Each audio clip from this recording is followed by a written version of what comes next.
The laughter from the living room echoed down the hallway. Deep, masculine laughter that did not belong to joy, but to cruelty. I stood at the corner, holding a tray of lemonade, when I heard my husband's voice cut through the air like a blade. "Man," he said between chuckles, "that fat woman disgusts me." For a second, I thought I misheard him. My body froze. The tray trembled in my hands. The ice clinked softly against the glass, almost as if the sound itself wanted to protest. But his friend's laughter confirmed it. Sean was talking about me. That fat woman. Those 3 words slipped into my bones and rooted there like thorns. My husband, the man I shared my bed, my dreams, and my life with, was describing me as if I were a stranger, as if I were an embarrassment he had to tolerate. I wanted to burst into the room, to scream, to demand he repeat those words to my face. But I did not. I stood there in silence, tasting the bitterness of betrayal for the first time. My hand shook so badly that lemonade spilled over my fingers. I quietly placed the tray on the counter, backed away, and walked upstairs without making a sound. And as I stared at myself in the mirror, the reflection of a 45-year-old woman who had sacrificed everything for a man who could not see her worth, I made a silent promise. I would not cry. I would not beg. I would make him regret every word he said. But little did I know, Sean's cruelty that night was not just careless talk. It was part of something far more sinister, something that would break me before it rebuilt me. I want to take a quick moment to appreciate everyone watching this story right now. Thank you truly to all my returning viewers. You are the heart that keeps this channel alive. And to all my new viewers who have just found their way here, I cannot wait for you to hit that subscribe button. Every like, every comment, every share fuels the fire that keeps stories like this one coming your way. So please, let me know your thoughts in the comments as we go on. I read every single one. Now, let us go back to that night in New Mexico where my life changed forever. Sean and I had been married for 20 years. To the outside world, we were the perfect couple. He was a successful realtor in Albuquerque, charming, confident, always dressed to impress. I, Colleen, was a devoted wife, the quiet woman who stood by his side at dinners and fundraisers, smiling even when the lights went out inside me. But behind closed doors, our marriage had become something else. His compliments had turned into criticisms, his affection into cold indifference. And I had learned to shrink myself just to keep the peace. That night, after hearing those words, I sat in our bedroom for hours, thinking about every time I had cooked his favorite meals, ironed his shirts, or defended him when people whispered about his temper. Was I disgusting then too? Did he laugh at me all those times I believed he loved me? The clock struck midnight before I moved. When he finally came upstairs, the smell of whiskey followed him. "Colleen," he said casually, "you did not bring the drinks." I looked at him and forced a small smile. "Oh, I must have forgotten." He shrugged, completely unaware that something inside me had died that night. Over the next few days, I pretended nothing had happened. I cooked, I cleaned, I smiled when he spoke. But deep inside, a quiet storm brewed. I began to study him, not as my husband, but as a man I needed to understand before I acted. Then one afternoon, as I was gathering laundry from the guest room, I noticed something odd on the desk, a small notepad, the kind Sean used for work. On it was a scribbled note, "Dinner with M, Friday." At first I assumed M meant a client, but the way it was written, the hurried scrawl, the tiny heart beside the letter, made my stomach twist. M. There was only one M I knew he saw often enough for dinner. Martha. My best friend. The thought made my throat tighten. Martha, who had held me through my darkest days, who had known every detail of my marriage who had always told me to stay strong. Was she the one he was laughing with that night? My chest burned with quiet fury. I placed the note back exactly as I found it and smiled at my reflection in the window. If he thought that fat woman was weak, he had no idea what was coming. Because that woman, me, was about to rise. And when I did, he would wish he had never spoken those words.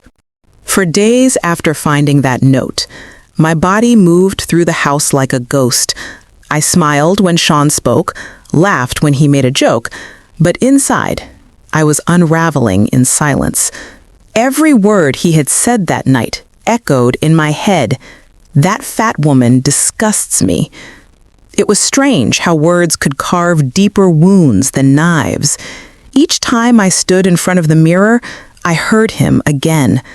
Each time I dressed for work, I remembered his laughter. But instead of breaking me, those memories began to forge something new inside me. It started one morning when I looked at my reflection and whispered, "You are done being their joke." I was done waiting for love from a man who had already left me emotionally. I was done hiding behind the image of the perfect wife. For the first time in years, I wanted to live for me. So I began with small steps. I woke up early, laced my sneakers, and walked around the dusty streets of our New Mexico neighborhood. The morning air was crisp and smelled faintly of sagebrush and earth. With each step, I felt a piece of my old self returning, the woman who used to dance, paint, and dream before marriage became a cage. By the second week, I had joined a local art class in Albuquerque. My hands trembled when I held a brush again after so many years, but as the colors touched the canvas, something inside me bloomed. It was freedom, messy, imperfect, but mine. Of course, Sean noticed the changes. "Since when do you wake up before me?" he asked one morning, his tone sharp. "Since I decided to take care of myself," I replied. He smirked. "Trying to look younger again, huh? Cute." I smiled back, hiding the fire behind my teeth. Something like that. He had no idea that each snide remark was fueling me further. He believed he had crushed my spirit that night, but all he had done was light the match that would burn his lies down to ash. Weeks passed, and I began keeping a journal, writing every thought, every memory, every detail of how he treated me. It was not just therapy, it was evidence.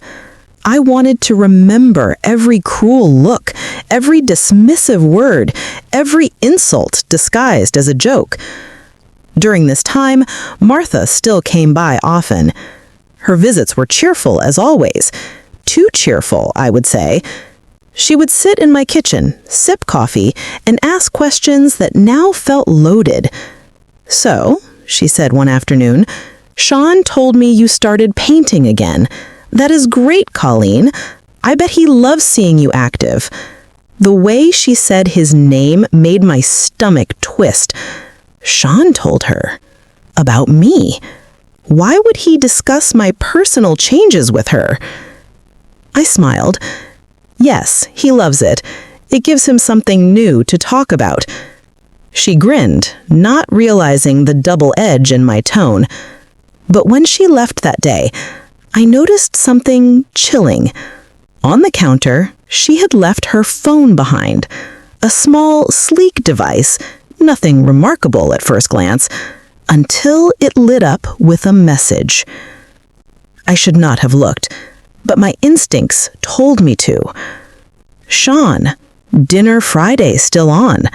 Martha, of course, same place. Do not forget to bring her painting, winky face. My throat dried. Her painting! I opened the text thread. My eyes widened as I scrolled. Weeks of messages. Inside jokes. Complaints about me. pictures of Sean at restaurants I'd never been to. And then, one photo. Martha and Sean leaning into each other, his arm wrapped around his waist, her lipstick smudged, his tie loosened. My hand trembled so violently that I almost dropped the phone. My best friend. The same woman who held me when my mother died. The same woman who sat with me when Sean forgot my birthday. It was her. I placed the phone back exactly where it was and waited for her to return. When she did, she picked it up casually, smiling. "I'm such a scatterbrain," she said. I looked straight into her eyes and smiled back.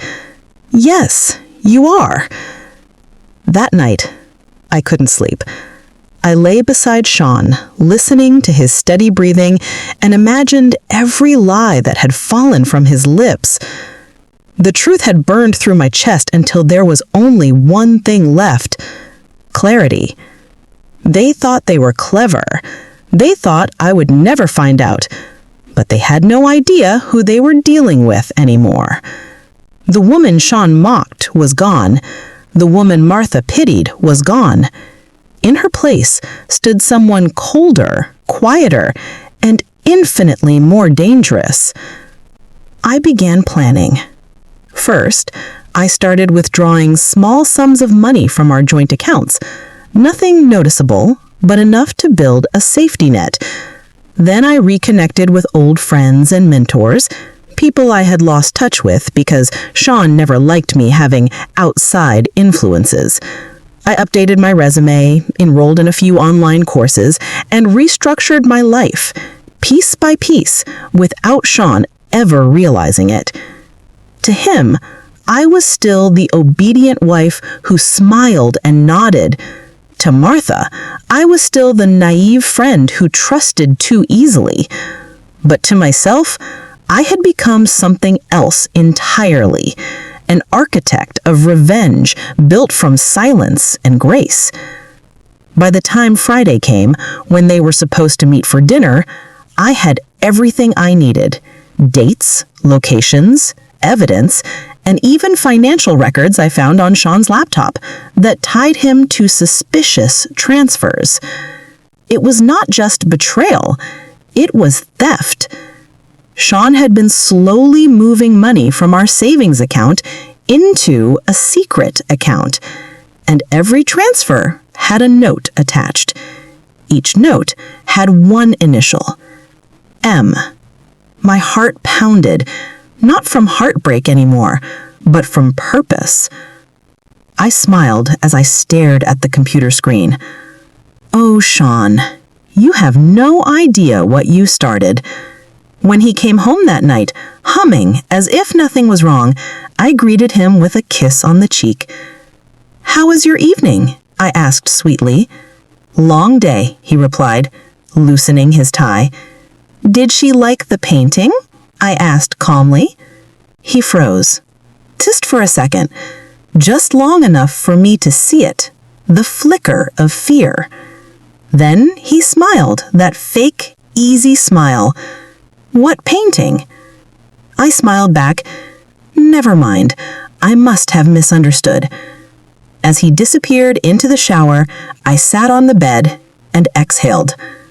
I had him exactly where I wanted him. The next move would be mine. By the time October arrived, New Mexico had started to cool. The desert wind carried the scent of dust and mesquite, and every evening the horizon glowed in shades of blood red and gold. I watched the sunsets from my balcony like a ritual, quietly, patiently, counting down the days until my silence would finally end. Sean still believed I knew nothing. He would leave the house in his crisp suits, smelling of cologne and guilt, and return with a satisfied smirk. I had stopped asking where he went. I had stopped caring about his lies, at least on the surface. But beneath that calm exterior, every move I made had purpose. The first part of my plan was simple: make him comfortable. I started being more affectionate, subtly, not enough to raise suspicion, but enough to make him believe I was softening. I laughed at his jokes, complimented his shirts, cooked his favorite meals again. And Sean, being the arrogant man he was, thought I had forgiven him. He did not know that forgiveness was the last thing on my mind. The second part of my plan was more intricate. I had gathered all the evidence I needed: his secret messages, the money transfers, and photos of him and Martha together. I printed them neatly and placed them in a folder labeled Client Portfolio, the same kind of folder Sean used for work. Then, I started planning the event that would bring everything to light. Our anniversary was coming up, 20 years of marriage, though it felt like a lifetime of emotional imprisonment. Sean never cared for anniversaries, but this time I insisted on throwing a dinner at our home. I told him I wanted to rekindle old memories, and he, thinking I was desperate for affection, agreed almost too quickly. "It will be nice," he said with that practiced grin. "You, me, a few close friends, maybe Martha too." My heart skipped a beat at the mention of her name, but I kept my face calm. "Yes," I replied softly, "definitely Martha." The night of the dinner arrived. I wore a deep emerald green dress, one that hugged my figure beautifully, the same figure he once mocked. I styled my hair in soft waves, painted my lips red, and wore confidence like a second skin. When I looked at my reflection, I did not see the woman he called disgusting. I saw someone reborn. The house smelled of rosemary and lemon, his favorite. Candles flickered across the dining table, casting golden light on polished glass and fine china. I wanted perfection because this was not just dinner. This was theater. At exactly 7:30, guests arrived. A few friends from Sean's office, a couple from the neighborhood, and finally, Martha. She looked stunning, as always, too stunning for someone visiting her best friend's home. Her perfume reached me before her smile did, sweet and suffocating. "Colleen," she exclaimed, pulling me into an embrace, "you look incredible." "Thank you," I said, matching her warmth. "So do you." When she let go, I caught Sean's eyes on her. It was fleeting, but enough to confirm everything I already knew. Dinner began with laughter. Sean dominated the conversation, telling stories, showing off. Martha laughed at every joke, even the bad ones. I watched them closely, sipping my wine, pretending to be the hostess everyone expected me to be. Halfway through dinner, I stood and said, "Before dessert, I want to share something special. A little surprise to celebrate our 20 years together." Sean smiled proudly, certain I was about to praise him. "Of course, honey. Go ahead." I walked to the living room, picked up the client portfolio folder, and returned to the cable. Inside, I had placed printed screenshots, photos, and copies of the bank statements. I handed it to Sean. "You always love surprises," I said sweetly. "This one is just for you." He frowned and opened the folder. For a few seconds, there was silence. Then his face went pale. His eyes darted across the pages, flipping faster, his jaw tightening. Martha shifted uncomfortably in her chair, her smile fading. "What is this?" Sean hissed. "The truth," I said quietly. "Your words, your pictures, your transfers." The other guests glanced at one another, sensing the tension. I continued, my voice calm, almost gentle. "You called me disgusting, Sean. You laughed about me with your lover. You mocked me while spending our money on her." Martha's voice broke the silence. "Colleen, please." I turned to her, smiling faintly. "Do not. You had my trust. You sat in my kitchen. You held my hand. You told me you loved me like a sister, and all the while you were sleeping with my husband." The cable was frozen. Sean tried to stand, but I stopped him with a single look. "Do not bother denying it. I have everything." He looked furious, cornered, humiliated in front of everyone. "You planned this?" "Yes," I said. "Every single moment." The guests quietly excused themselves, one by one, until it was just the three of us. Martha was crying now, her mascara streaking down her cheeks. "Colleen, I'm so sorry. I never meant to hurt you. It just happened." I let out a small, bitter laugh. "Affairs don't just happen, Martha. They're built, one lie at a time." Sean slammed his hand on the table. "You think this makes you strong? You're pathetic, Colleen." I looked at him, smiling softly. "No, Sean. I used to be pathetic. Now I'm free." He sneered. "Free? You have nothing without me." I leaned closer, my voice almost a whisper. "That's where you're wrong. While you were busy sneaking around, I was preparing. You see, those financial transfers you made, I've already reported them. The authorities will be in touch soon. You'll be lucky if you walk away with anything." His face drained of color. You wouldn't..." "Oh, I already did," I replied. "And before you ask, yes, I have also spoken to our lawyer. The house, the business shares, the accounts, they're no longer yours." He stared at me, completely speechless for once. Martha stood, trembling. "I'm so sorry." I looked at her one last time. "No, Martha, you're not sorry, you're just caught." I walked away from the table, my heels clicking on the marble floor. In that moment, I felt no anger, no sadness, only peace. Behind me, Sean was shouting, cursing, pleading. But his voice no longer mattered. The woman he once mocked had finally taken her power back. That night, as I locked the door to the guest room and packed my suitcase, I whispered to myself, "Revenge doesn't always need blood or fire. Sometimes it just needs truth." And for the first time in years, I smiled. Because the game was not over yet. There was one more truth left to uncover, one that would shock even me. The night of the dinner ended in chaos. Sean shouted, Martha wept, and I, calmly, gracefully, packed my suitcase and left our house behind. The house that had once been a home now felt like a graveyard of laughter that never truly belonged to me. The moon hung low that night over New Mexico, silver lights spilling across the desert road as I drove toward Albuquerque. My mind was still a whirl of memories. His cruel laughter, her fake kindness, the years of silence I had endured. I checked into a small hotel near the Sandia Mountains, exhausted but free. I expected to cry, but I did not. Instead, I slept deeply for the first time in years, as if my soul had finally exhaled. In the days that followed, everything unfolded exactly as I planned. Sean's financial deceit caught up with him. The authorities opened an investigation into the accounts I had reported. His colleagues distanced themselves. The man who once strutted through life with confidence now stumbled through it like a ghost. Martha tried calling me dozens of times. I ignored her every time. I had no interest in hearing excuses from a woman who had known my pain and still deepened it. But one morning, as I sat in the hotel cafe sipping coffee, my phone rang again. This time, it was not Martha. It was Eleanor, Sean's mother.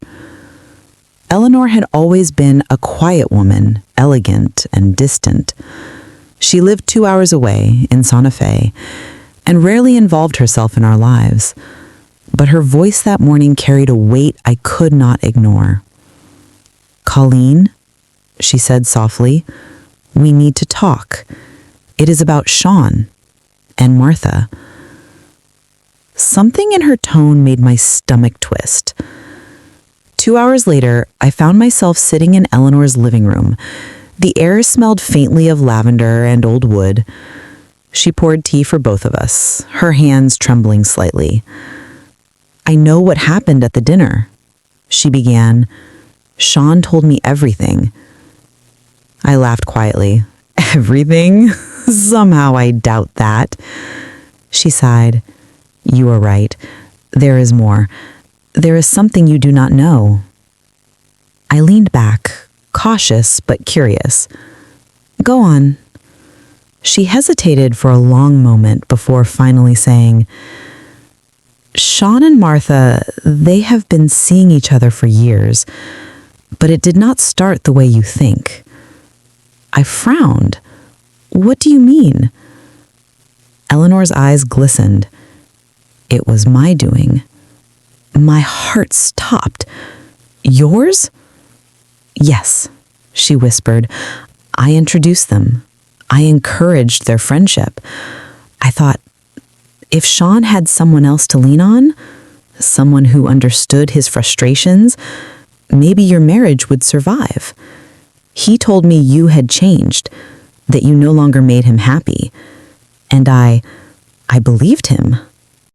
Her confession hit me like a wave of cold air. What? I asked, my voice shaking. She looked down, shame flooding her face. Sean has always struggled with commitment. I thought if he had a distraction, it would take the pressure off your marriage. Martha was supposed to be that distraction, not this. I stared at her, speechless. This woman, this quiet, graceful mother-in-law who had always seemed so detached, had been the one who opened the door to my husband's betrayal. You played matchmaker to my humiliation, I said quietly. Tears welled in her eyes. I never meant for it to go that far. I wanted peace, not destruction. But Sean, he took advantage. And Martha, well, she saw an opportunity. For a long time, I said nothing. The air between us was heavy, filled with years of unspoken disappointment. Finally, I stood. Eleanor, I do not hate you, but you should know, what you did was not love. It was control. You raised a man who believes cruelty is strength, and now both of you have to live with that. She nodded, tears spilling freely. You are right. I am so sorry, Colleen. I took my purse and walked toward the door. Before leaving, I turned to her one last time. Do not be sorry for me. Be sorry for the son you created. Then I left. Weeks turned into months. Sean lost his job. Martha disappeared from town after the scandal hit her workplace.